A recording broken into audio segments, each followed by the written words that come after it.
Bueno, muy buenos días y bienvenidos a todos. Nos da mucho gusto su participación, como cada mes, en la conferencia de prensa del Instituto Mexicano de Contadores Públicos. Y la verdad es un placer recibirlos a todos ustedes. El día de hoy traemos varios temas, entonces vamos a comenzar para aprovechar bien el tiempo. Empezaremos con la participación de nuestro presidente, el contador público certificado Carlos Cárdenas, quien nos hablará sobre el tema de la reciente apreciación del peso mexicano en relación con otras divisas y en particular con el dólar de los Estados Unidos de América. Posteriormente tendremos la participación de nuestro asesor del Consejo Ejecutivo Nacional, el contador público certificado Manuel Scapacini, quien nos hará favor de hablar sobre el tema de la consolidación fiscal. Creo que es un tema que ustedes están muy familiarizados, es un tema que afecta directamente a muchas empresas y expondremos las razones por las cuales no debería de eliminarse la consolidación fiscal. Posteriormente tendremos a la participación del contador público certificado Francisco Javier Torres Chacón, quien es presidente de la Comisión Representativa ante Organismos de Seguridad Social de la Vicepresidencia Fiscal de nuestro instituto, y él nos hablará sobre el tema de la iniciativa que reforma la ley del Seguro Social, que seguramente ustedes han visto. Ha habido mucha actividad sobre este tema en los últimos días, y una preocupación del sector empresarial es la posibilidad de que esto pudiera incrementar costos en el país. Entonces seguramente será muy interesante escuchar su punto de vista.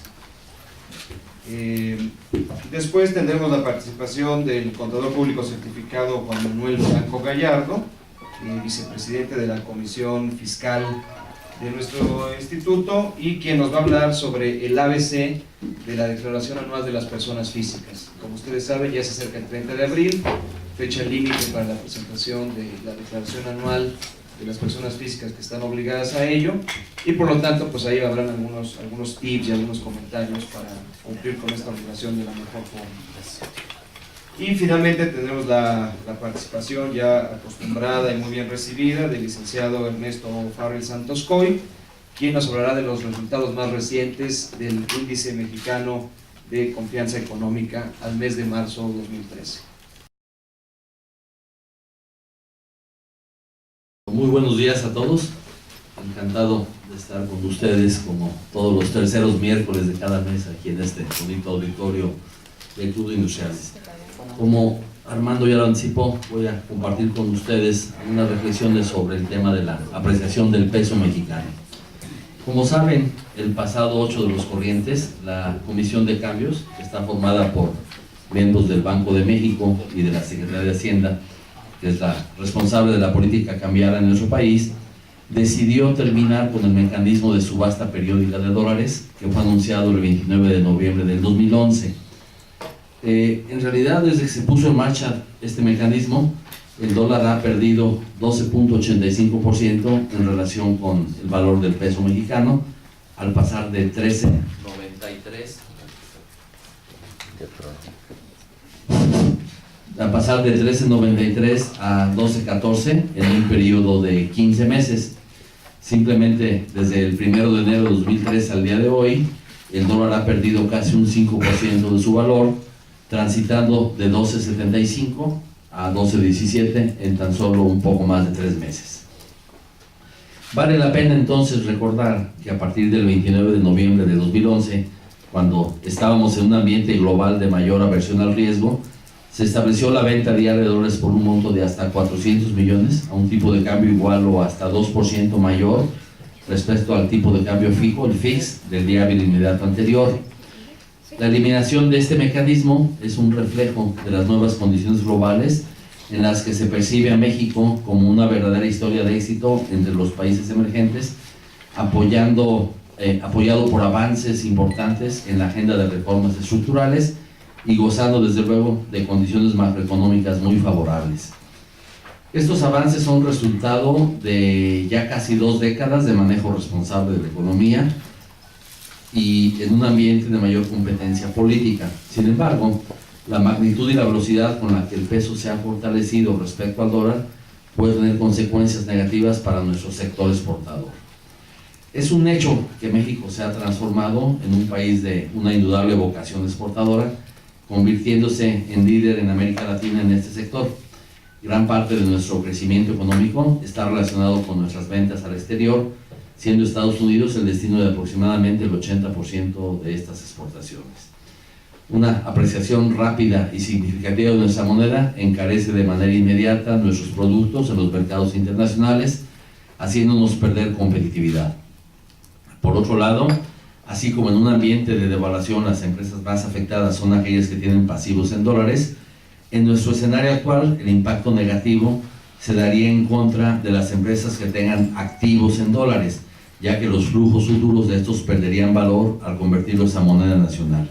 Por esto es muy importante que las empresas mexicanas cuenten con una adecuada administración de riesgos cambiarios, una efectiva administración de riesgos cambiarios, tratando siempre de equilibrar posiciones activas y pasivas en moneda extranjera, de manera que la empresa esté cubierta contra cualquier movimiento abrupto en el tipo de cambio.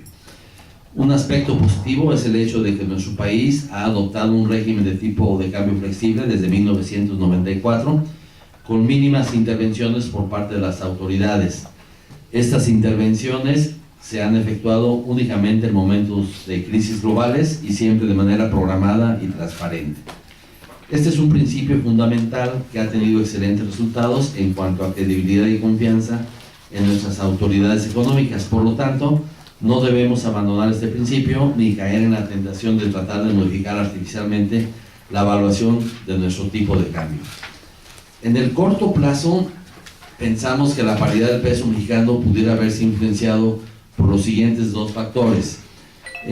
Provocando posible apreciación del peso mexicano, tendríamos la continua demanda de activos denominados en nuestra moneda por parte de inversionistas internacionales, en gran medida por los atractivos fundamentales de la economía mexicana, la perspectiva de las reformas estructurales que pudieran darse en el corto plazo, una tasa de interés libre de riesgo comparativamente atractiva y mayor atracción de inversionistas internacionales hacia mercados emergentes.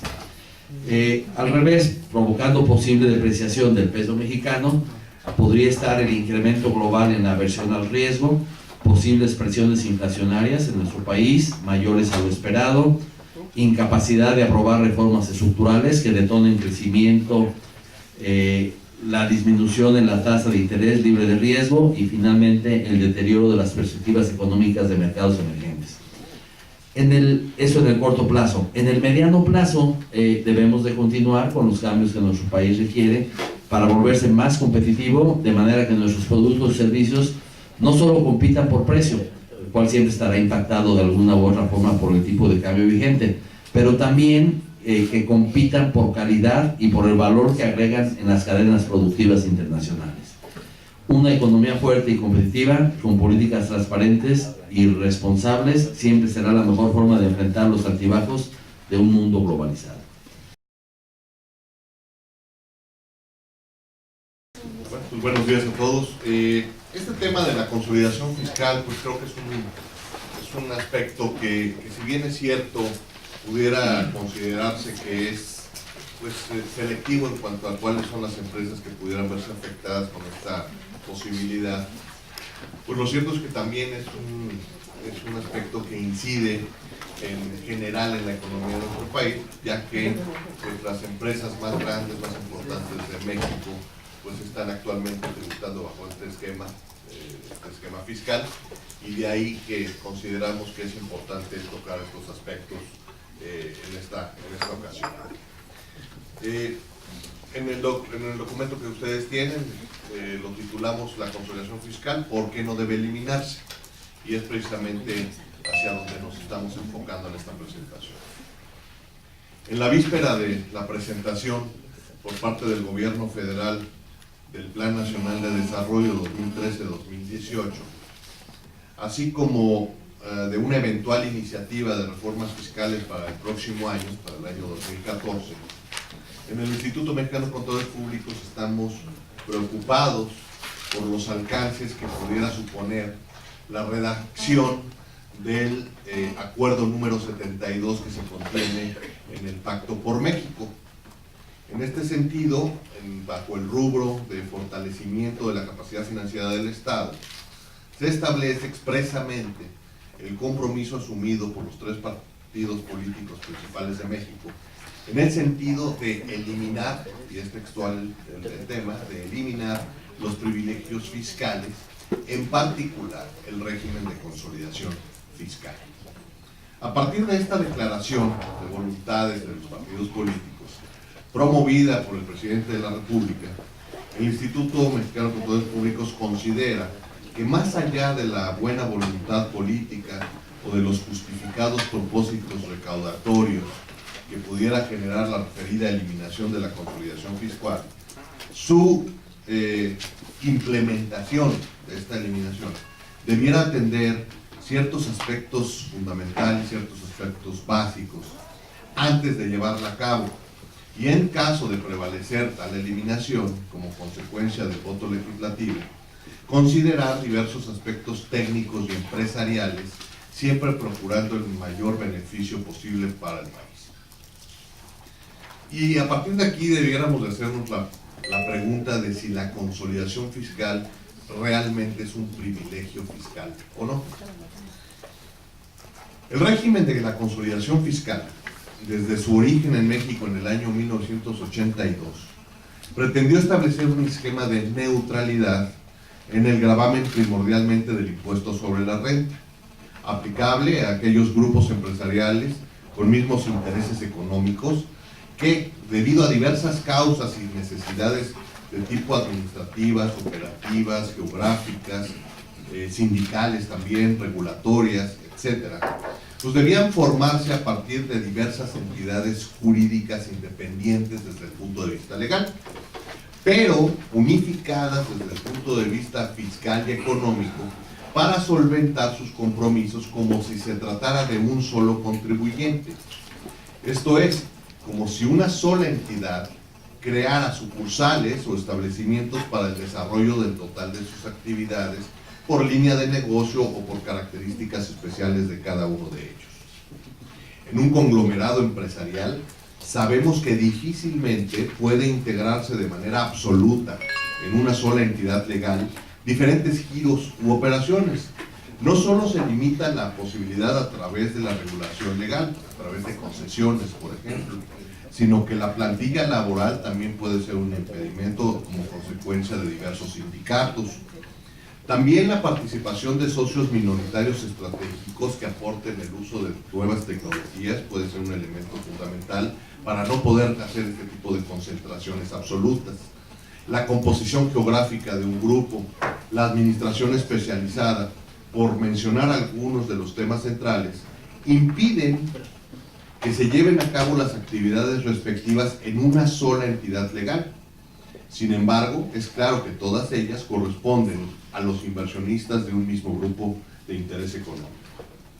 De ahí que el régimen opcional de la consolidación fiscal procura reconocer las ventajas competitivas que la descentralización empresarial permite, pero manteniendo la equidad y la neutralidad del gravamen y la posibilidad de tributar de manera integrada respecto de todas las actividades realizadas en su conjunto, evitando las distorsiones económicas que conlleva el desconocimiento de una unidad empresarial.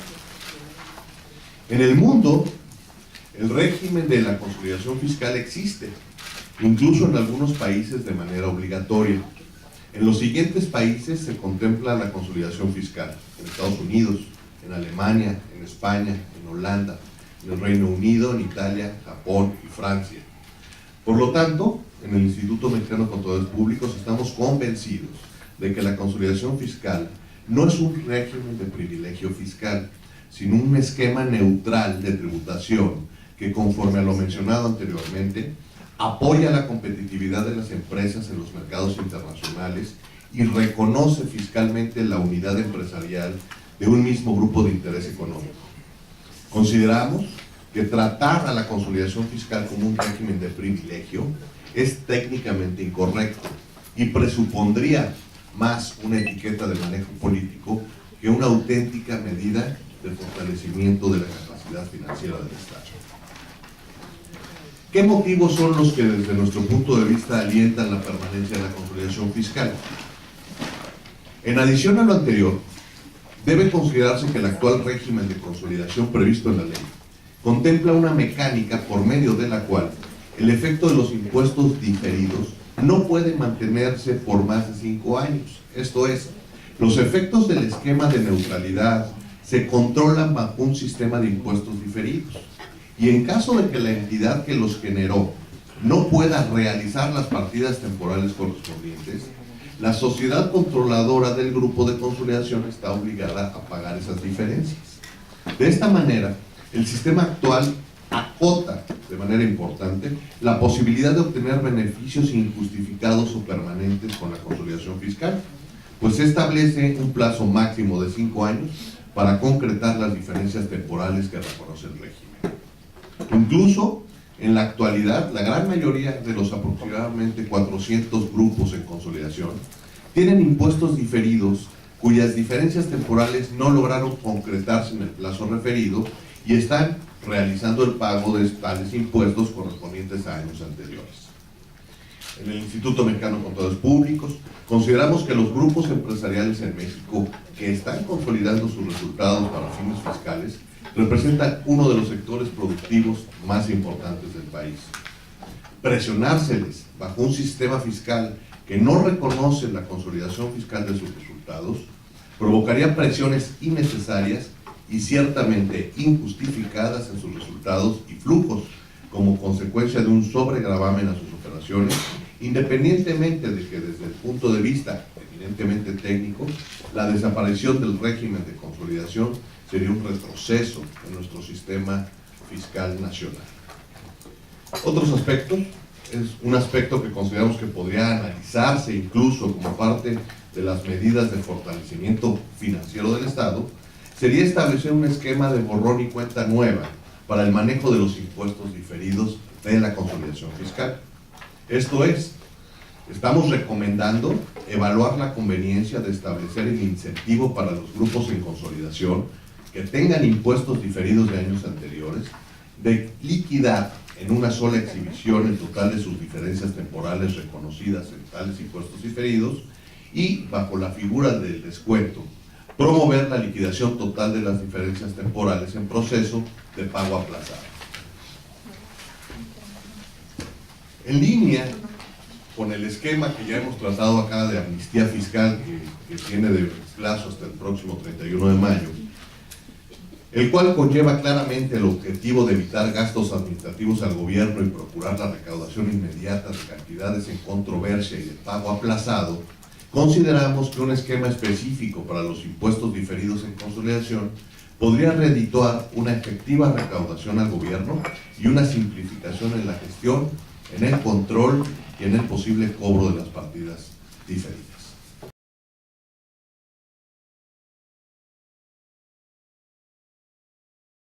Muchas gracias, muy buenos días a todos ustedes. Bueno, como se darán cuenta, se ha presentado una iniciativa de reformas a la ley del Seguro Social que también tendrá un efecto para el mismo Infonavit. Voy a iniciar dándoles un par de datos para que ustedes también saquen sus conclusiones desde ahora. El pasado 19 de marzo se publicó en la Gaceta Parlamentaria de la Cámara de Diputados del Congreso de la Unión la iniciativa de estas reformas a la ley del Seguro Social y se mencionan nada más 2 artículos, el 27 y el 32. Fue presentado por el diputado del grupo parlamentario del PRI, Sergio Torres Félix. Se mencionan 4 grandes motivos para presentar esta propuesta. La primera es homologar el tratamiento de aquellos conceptos que se consideran para la determinación del salario base de cotización, en los que la ley del Seguro Social otorga un tratamiento distinto a los de la ley del impuesto de la renta, a fin de hacer más compatibles ambas bases gravables y lograr una mayoría en la prestación a que tienen derecho los trabajadores. Desde ahora les digo que no se consigue eso, no hay una homologación de conceptos y más adelante voy a explicar por qué y cada uno de ellos. Segundo, consistencia de parte de los patrones entre los que calculan y declaran para determinar el salario base de cotización y las deducciones a que tienen derecho para efectos del impuesto de la renta por las remuneraciones y prestaciones que efectivamente los patrones entregan a los trabajadores. Esta consistencia tampoco se consigue. El cálculo se sigue determinando de dos formas diferentes. El impuesto de la renta se determina el gravamen en función a las entregas en efectivo y en especie pues, que se pueden dar a los trabajadores, mientras que para efectos del Seguro Social hay un cálculo de variabilidad que no se modifica y que más adelante también voy a explicar en algunos ejemplos. Entonces vamos en las dos primeras exposiciones de motivos, ninguna de las dos se consigue con esta supuesta iniciativa. El tercero es fortalecer al Seguro Social, aumentando los recursos que se podrá disponer para financiar los seguros que integran el régimen obligatorio del Seguro Social, particularmente el seguro de enfermedad y maternidad. Ahí ya el legislador nos está dando un mensaje de que el tema de enfermedades y maternidades tiene un problema de fondeo. Cabe recordar que en materia de Seguro Social las aportaciones que se hacen van destinadas a enfermedad y maternidad, a riesgo de trabajo, a invalidez y vida, a guarderías y prestaciones sociales, al retiro y a la cesantía en edad avanzada y vejez. Consecuentemente, las bases, aunque se homologaran, tienen fines totalmente distintos. Uno va junto con todos los demás impuestos federales y el otro va para la aportación de seguridad social. El cuarto y último motivo que se expresa en la iniciativa es aumentar los recursos que los trabajadores tendrán disponibles en el Infonavit para la adquisición de vivienda y en sus administradoras de fondo para el retiro, lo cual hará que las prestaciones que reciben de dichas instituciones sean acordes con su salario total.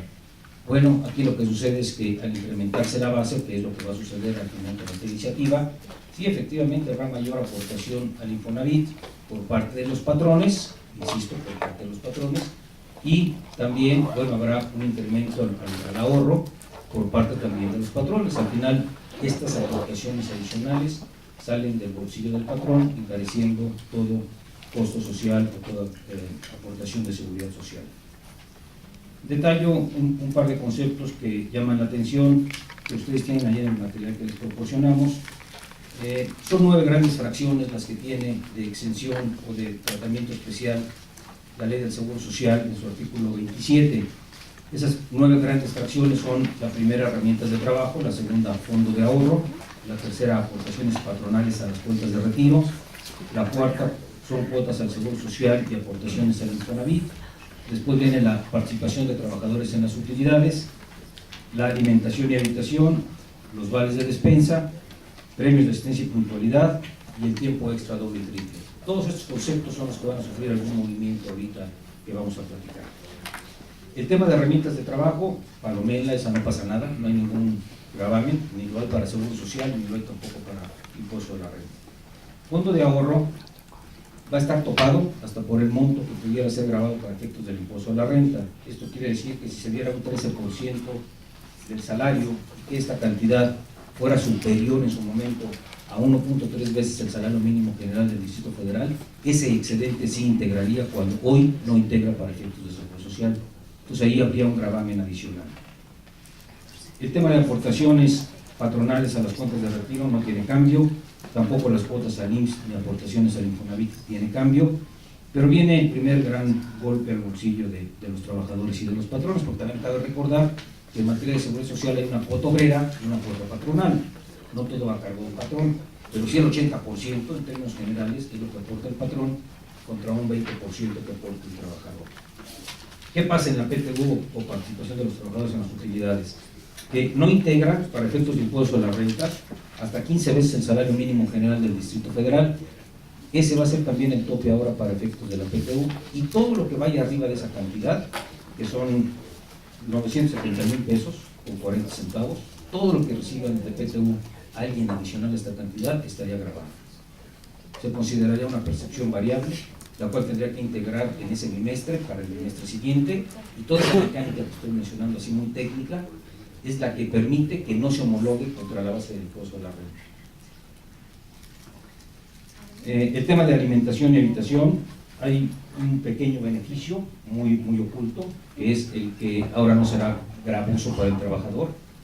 Los podrá otorgar el patrón, y si los otorga inclusive de manera gratuita no pasará nada. Sin embargo, en la alimentación nos encontramos con que la alimentación va a estar limitada a que se entregue en especie o en vales. Por ahí ya anda circulando otro documento ayer por la tarde-noche, en materia del dictamen que ya se está preparando en el Congreso, y se habla inclusive también de vales de restaurante y de vales de transporte que actualmente, bueno, ustedes saben que no existen, ¿no?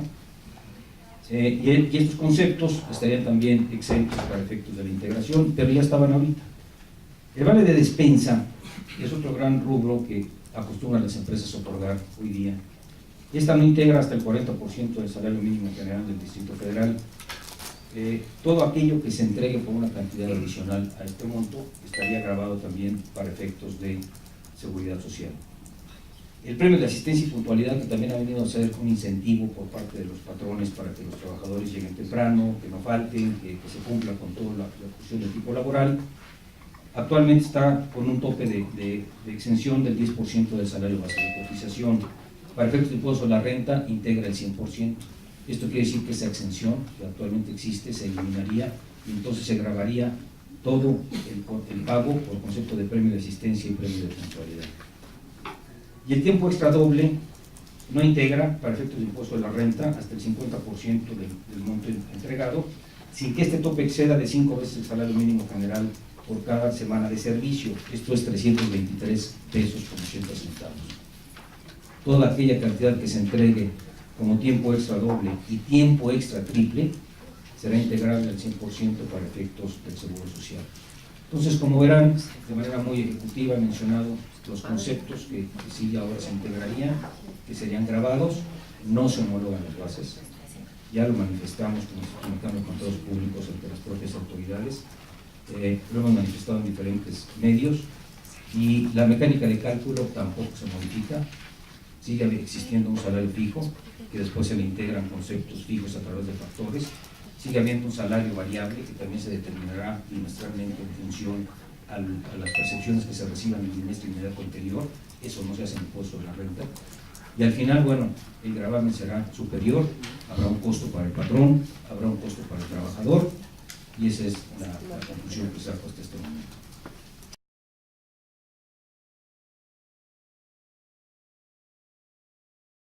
El ABC de la declaración anual, yo considero que la declaración anual prácticamente debe ser la cereza del pastel.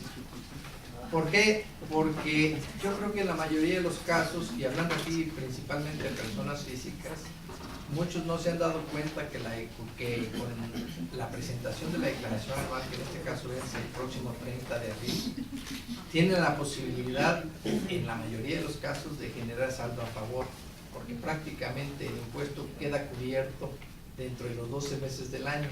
Yo creo que eso es muy importante, porque yo creo que hay que fomentar el que las personas, debiendo presentar declaración anual, las presenten. Aquí, pues realmente ustedes saben que el SAT prácticamente ya todo lo tiene sistematizado, por lo que las declaraciones en todos los casos es obligación que se presente vía internet, ya sea entrando a la página de declaración automática o bajando el programa en PDF denominado DeclaraSAT. Entonces esa es una ventaja, porque en línea pues se llenan todos los datos, todos los ingresos que se deben de acumular, las deducciones, y automáticamente la misma plataforma del SAT calcula en forma automática el impuesto que se debe de pagar y en su caso el saldo a favor. Hay excepciones, porque todavía hay personas que tienen la posibilidad o tienen la opción de presentar declaración anual en ventanilla bancaria, y esos son básicamente los asalariados. O sea, las personas físicas que reciben sueldos y salarios tienen todavía la posibilidad o la opción de presentar en la ventanilla del banco la declaración anual. Todos aquellos que reciben ingresos asimilados a sueldos, como son por ejemplo los socios de sociedades civiles, como se asimilan a sueldos los pagos que les hagan en la cuenta de sus utilidades, pues definitivamente ellos también tienen la posibilidad de presentarla en papel en ventanilla bancaria. Por otro lado, nada más hay excepciones también para este tipo de personas, porque independientemente que tienen la opción de presentar su declaración en papel en la ventanilla bancaria, si tienen un saldo a favor superior a 13.970 pesos, automáticamente, como el saldo a favor lo tienen que realmente solicitar a través de vía electrónica, entonces definitivamente lo más recomendable es que presenten la declaración a través del Declarasat o la declaración automática a través de internet, porque de lo contrario pues no les va a devolver el saldo a favor. Ustedes deben de recordar que el viernes pasado ya se anunció en todos los medios masivos que el SAT empezó a devolver los primeros saldos a favor. Entonces esto pues realmente no pasaron ni más de 15 días para que Hacienda pudiera devolver. Entonces pues es un privilegio, es algo muy importante por parte del SAT que realmente esté devolviendo en tiempos muy cortos los saldos a favor que se generen. ¿Qué es lo que se recomienda para que las personas físicas realmente estén listos para presentar su declaración anual? Pues tener a la mano todas las constancias de ingresos y retenciones, y también tener a la mano o llevar muy bien controlados sus comprobantes. Hemos notado en la práctica que normalmente a la gente le cuesta trabajo solicitar comprobantes a los médicos. O sea, yo definitivamente en la práctica no he visto un médico que diga, aquí está su recibo, deme sus datos para pedirle su recibo. Ese tipo de deducciones personales yo creo que es bien importante, porque hay que cumplir con ciertos requisitos para que se puedan deducir. Independientemente de los gastos personales, pues aquellas personas que realmente obtienen ingresos por honorarios, por arrendamiento o por actividad empresarial, pues tienen sus deducciones que van en relación a su actividad preponderante, ¿verdad? Entonces también pueden deducir ese tipo de gastos, siempre y cuando cumplan con todos los requisitos de las deducciones. Aquí prácticamente también deben de tener su firma electrónica o la CIEC, o las dos más bien, para que en caso de que sea necesario, bueno, siempre las van a utilizar precisamente cuando se presenta la declaración vía electrónica. Los gastos personales, prácticamente los gastos por consultas médicas y dentales, los gastos hospitalarios, los gastos por análisis clínicos y todos aquellos, fíjense que hay algunos tipos de gastos adicionales a los que establece la ley, como pueden ser aquellos derivados de colegiaturas. Las colegiaturas hasta el nivel de bachillerato son deducibles y pueden ser deducibles por todos los ascendientes o descendientes en línea recta del contribuyente que va a hacer el pago del impuesto. Y la verdad es que son deducciones muy atractivas. Otras de las deducciones que realmente son muy relevantes, que muchas veces las personas físicas no se dan cuenta que pueden deducir, son los intereses reales, efectivamente pagados, que deriven de créditos hipotecarios. Hasta un monto, bueno, aquí sí se establece que el crédito no exceda de 1.500.000 UDIs, que aproximadamente son 7 millones de pesos de crédito, lo cual es bastante muy bueno esta deducción, porque precisamente estas deducciones personales en la mayoría de los casos son los que van a generar el saldo a favor a las personas físicas. Realmente yo creo que hay que invitar a las personas físicas a que presenten su declaración anual. Algo que también vale la pena comentar es que hay otro tipo de ingresos que hay que declarar: los préstamos, las herencias, los donativos, a veces los domingos. Si los domingos ascienden a 600,000 pesos, pues definitivamente hay que declararlos. Desafortunadamente hay desconocimiento, porque una cosa es declarar y otra cosa es pagar. El declarar quiere decir cuánto tengo. ¿Por qué? Porque en un momento dado a nosotros en el medio le llamamos discrepancia fiscal. Cuando alguien gasta más del ingreso que obtiene, pues automáticamente la autoridad puede ir y señalar a cierta persona y decirle cómo le hiciste para comprar ese automóvil, o los gastos no coinciden con tus ingresos. Bueno, pues muchas veces porque su papá o su abuelo, ¿verdad?, le dio dinero, y entonces ahí habría que ver si realmente debe de pagar impuesto o no. Entonces, hay mucho desconocimiento en cuanto a ese tema, pero pues realmente el tiempo no nos alcanza para tanto. En México también, como ustedes recuerdan, en los dividendos, pues realmente para las personas que realmente obtienen dividendos provenientes de empresas que son residentes en México, pues definitivamente, entre comillas, no deben de pagar impuestos. Sin embargo, la ley sí dice que el ingreso por dividendos lo deben de acumular sobre una base piramidada, y al mismo tiempo que lo acumulan, por otro lado acreditan el impuesto correspondiente. Pero vuelvo a repetir, esto nos puede llevar a que las deducciones personales de ese dividendo, sin que haya habido impuesto, puede generar un saldo a favor. Bueno, con esto yo concluyo mi tema. Muchas gracias.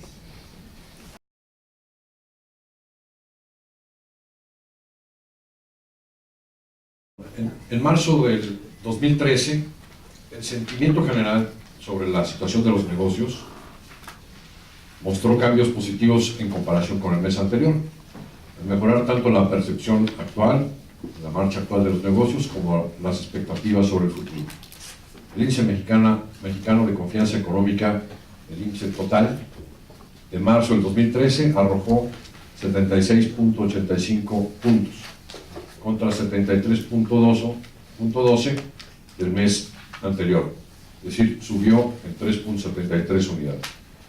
En lo que respecta a la percepción sobre la situación actual, comparado marzo del 2013 contra el mes anterior, contra febrero, la confianza económica mostró un incremento, pues el índice resultó en 71 unidades contra 67 unidades el mes previo, lo cual significa que la percepción que tienen los contadores públicos del país sobre lo que está pasando en las empresas el mes pasado, en marzo, ha mejorado sustancialmente en ese último mes. También mejoró la expectativa sobre el futuro, los próximos 6 meses. El subíndice que mide las expectativas a futuro subió 84 unidades contra 80 puntos del mes anterior. En términos anuales, viene un cuadro abajo, primero un cuadro con comparaciones mensuales y abajo un cuadro con comparaciones anuales. El indicador de marzo del 2013 trae un incremento del 3.5% en lo que es la situación actual, mientras que la percepción futura trae un incremento del 7.58%. El índice total está aumentando en 5.48% comparado contra el mismo mes del año anterior. La evolución del índice de confianza en relación con los datos del IGAE o PIB mensual ha sido sorprendentemente cercana, como se puede observar en la gráfica siguiente. Después mostramos una página donde un gráfico en el que la línea roja es el índice total, la línea verde es la percepción sobre la situación actual de los negocios, la línea morada la percepción sobre el futuro de los negocios, y el IGAE es la línea azul. Se puede ver cómo más o menos se van comportando de la misma forma. La gran ventaja del INSEE es que nos brinda una lectura muy oportuna sobre lo que está sucediendo en la economía. El INSEE nos proporciona una impresión inmediata de lo que pasó en el mes previo, dentro de la primera semana de cada mes siguiente, es cuando lo publicamos. El IGAE de cada mes es publicado por el INEGI casi 2 meses después de que terminó el mes. Con los datos de marzo, debiéramos esperar que la cifra del IGAE de marzo sea mejor que la cifra de febrero, en donde ya sabemos que las exportaciones bajaron, al igual que las ventas de las cadenas comerciales en términos reales. Al mismo tiempo, el gasto del gobierno no ha arrancado, afectando a la industria de la construcción, y las remesas familiares han estado reportándose muy bajas, afectando al comercio interno. Sabemos que el arranque de los recortes en el gasto en los Estados Unidos está generando una nueva fase de desaceleración en la actividad económica en ese país, que ya se está reflejando en algunos indicadores de la industria en México. Por último, es conveniente destacar que los 2 factores principales que siguen siendo señalados por los participantes de la encuesta como los mayores obstáculos para la buena marcha de los negocios son la falta de financiamiento a las empresas y la inseguridad. Gracias.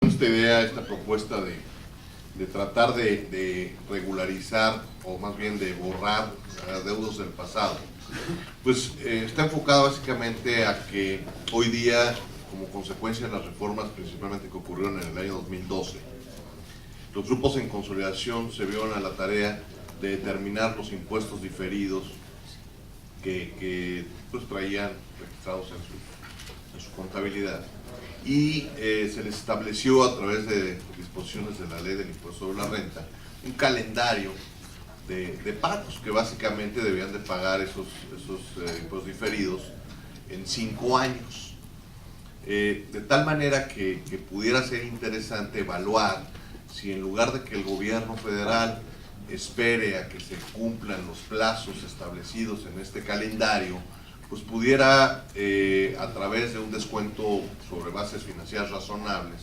ofrecerles esa posibilidad a los grupos en consolidación, de tal manera que pueda evitarse seguir controlando, por un lado, estos impuestos diferidos a través de los registros respectivos, y brindando la posibilidad a cambio de una recaudación inmediata para el gobierno federal, pues limpiar, digamos, ese renglón de los... Definitivamente no estamos pensando en la palabra borrón y cuenta nueva, no estamos pensando en decir, bueno, pues ya págame el 10% y te perdono el otro 90%, sino, como ya lo mencionó el señor Scapacini, pues tasas de mercado, valor presente considerando tasas de mercado atractivas para que haya el interés, ¿no? Pero lo más preciso que no estamos planteando así como que te regalo el pastelote, ¿no?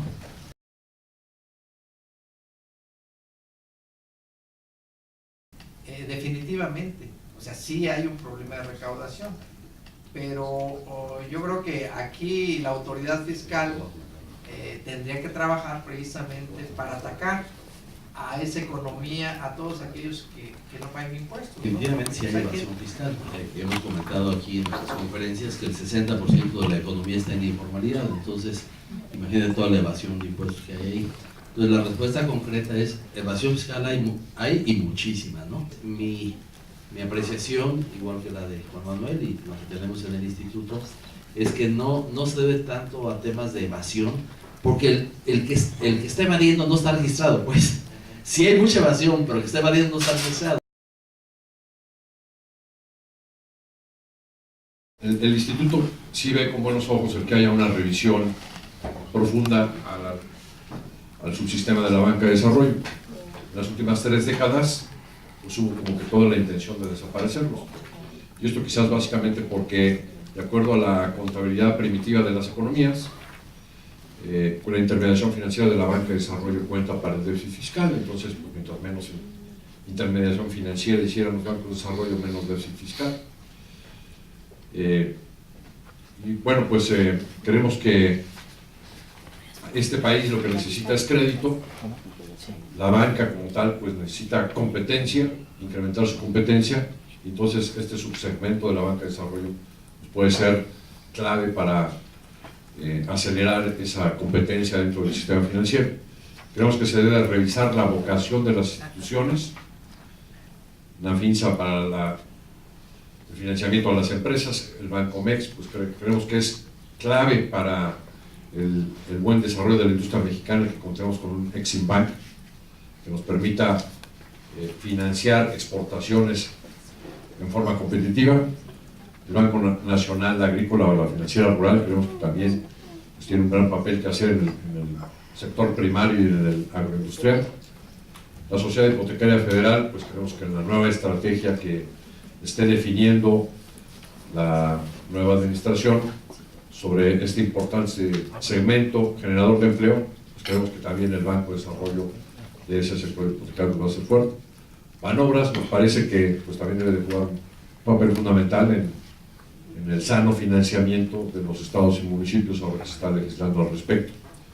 Banejército nos parece que está desaprovechado, tiene toda una infraestructura, pero tiene reglas que le impiden desarrollarse adecuadamente. Y por otra parte creemos o observamos que hay muchos fondos de apoyo a empresas en distintos estados, junto con fondos que hay en algunas secretarías, como en la Secretaría de Economía, que creemos que también deben de revisarse, porque quizás estén implicando los esfuerzos de una banca de desarrollo redefinida.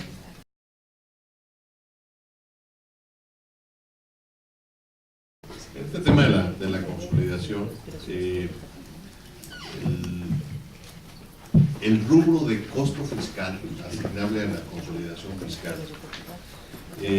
lógicamente deriva de lo que los grupos precisamente han presentado o declarado en sus declaraciones de impuestos y en sus dictámenes fiscales. En ese total hay una cifra por ahí que posiblemente el costo ronde los 12.600 millones de pesos. Pero vamos, más allá de la cifra en sí, yo diría que es el tema también de solucionar una discusión técnica que se ha venido dando desde hace ya muchos años sobre si la consolidación es un privilegio o no. Nosotros pensamos que no lo es, sin embargo, pues también reconocemos que hay otras posturas y bueno, pues también son respetables, ¿no? En un afán por tratar de solucionar ese tema, pues pensamos que por un lado podría hacerse precisamente una liquidación finalmente de diferencias, y hacia futuro yo creo que la consolidación fiscal podría contemplarse bajo otro sistema o régimen tributario. Pensamos que si bien es cierto la consolidación fiscal pues ha promovido inversiones y desarrollo de esos 400 grupos de empresas, por otro lado, bueno, pues el fisco asume que hay ahorros fiscales injustificados que deberían de cancelarse. De tal manera que en estas posturas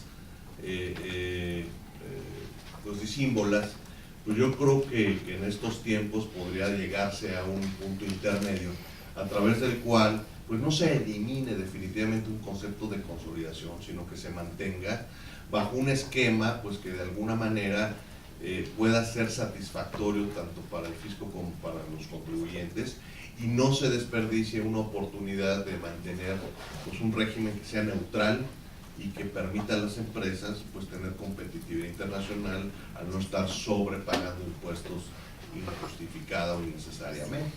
Entonces, en concreto yo diría que bueno, pues, deberíamos de proponer efectivamente una liquidación o finiquito de diferencias, que exista esa posibilidad, y en segundo lugar pensar no en una eliminación definitiva de la consolidación, sino quizá una variación en los esquemas que puedan utilizarse bajo un objetivo que sería de neutralidad en el gravamen, ¿no? Quizá la palabra más exacta a lo que dijo Manuel, más que borrón y cuenta nueva, probablemente nos conviene mejor usar la palabra descontón y cuenta nueva, porque borrón como sugiere que les vamos a regalar o a perdonar, ¿no? Y no es eso lo que está diciendo don Manuel, lo que está diciendo es un descontón. Entonces mejor descontón y cuenta nueva.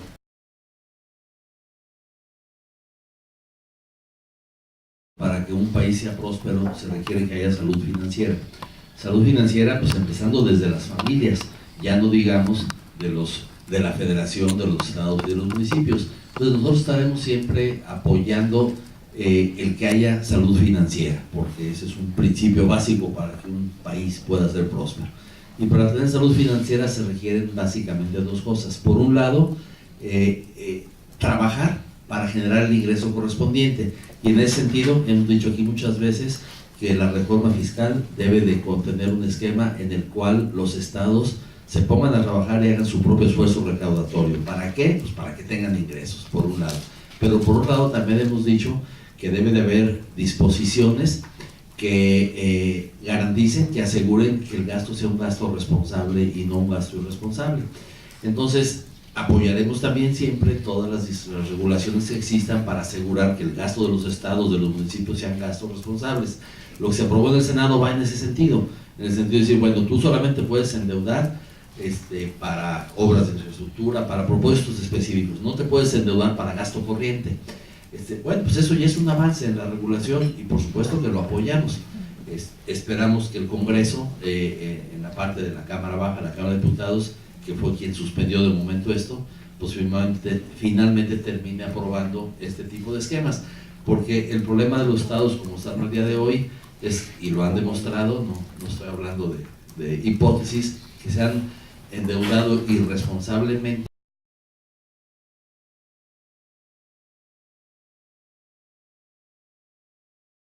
el que no está pagando seguridad social hoy no lo va a pagar con la reforma. Es un gran problema. O sea, la reforma, cambie o no cambie, no va a modificar quiénes se suban o quiénes no se suban a pagar la contribución. Yo te diría, sí es un efecto que pega en el bolsillo, sí puede haber un problema de falta de competitividad con el extranjero y también a nivel nacional, y sí será un costo adicional para patrón, para trabajador y para todos. ¿Por qué? Porque alguien tiene que pagar ese costo.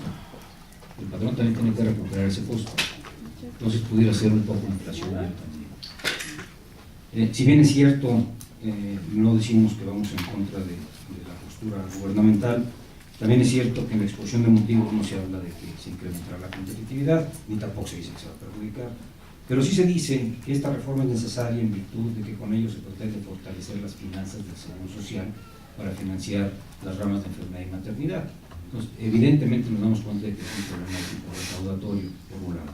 Por otro lado, como respondí a la pregunta que nos hicieron por ahí arriba hace ratito, sí incrementa el costo de la empresa, incrementa el costo del trabajador.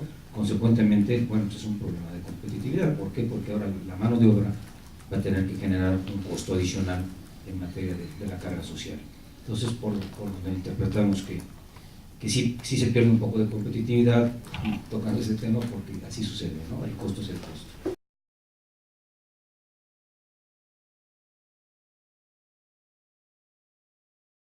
Pensamos que sí, una eliminación absoluta del régimen sí afectaría a las empresas y consecuentemente a su competitividad. ¿Por qué?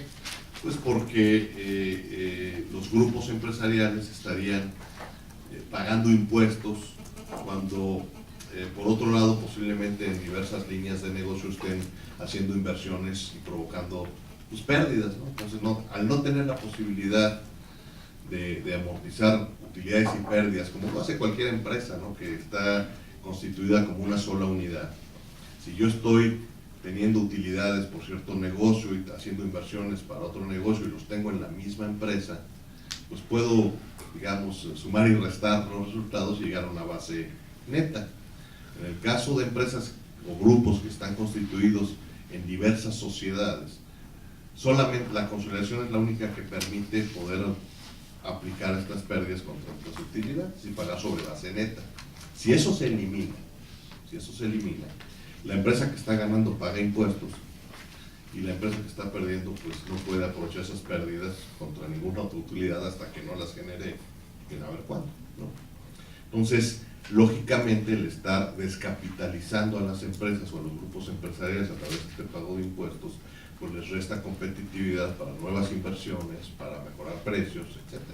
Ahí es donde hablamos del efecto de la competitividad. Lo que hemos comentado en otras ocasiones, cuando hablamos de la propuesta de reforma fiscal de los auditores públicos, te recordarás que hemos puesto como premisa que la reforma debe de permitir que nuestro esquema fiscal sea más competitivo, para que siendo competitivo logremos mantener los capitales mexicanos en México, que no se vayan a otros países, que los grandes flujos de capitales del extranjero quieran venir a México, porque hemos dicho que con eso, habiendo inversiones hay empleo, y habiendo inversiones y empleo hay impuestos y bienestar social. ¿Te acuerdas de eso, no?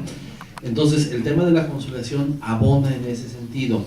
Si vamos a trabajar en una reforma fiscal para que nuestro esquema fiscal sea más competitivo, porque hoy día no lo es, y tan no lo es que los grandes flujos de inversión se están yendo a los países, no están viniendo a México, ¿no? Entonces, si estamos hablando de una reforma en ese sentido, pues el mantener el esquema de consolidación abona a que nuestro esquema fiscal sea más competitivo, y al revés, si lo quitamos, pues nuestro esquema fiscal será menos competitivo, con los efectos que eso tiene, ¿no? Lo importante, ¿cuál sería? Tratar de llegar a un acuerdo. Yo creo que estamos en una fase en la que tanto el gobierno como las empresas tienen que llegar a acuerdos, ¿no? No pueden, acuerdos que favorezcan al país, por supuesto, que faciliten la competitividad, que fortalezcan las finanzas públicas. En fin, estamos todos haciendo la lucha porque este país crezca y podamos tener un mejor sistema fiscal, en lo que estamos ahora platicando, ¿no? Y yo creo que en ese propósito estamos todos, y de ahí que vengan propuestas, pues a tratar de acercar los puntos encontrados que existen en este tema. Los empresarios, nosotros coincidimos de que la consolidación no debería eliminarse. Las propuestas, por lo menos del Pacto por México, dicen hay que eliminarlo. Bueno, yo creo que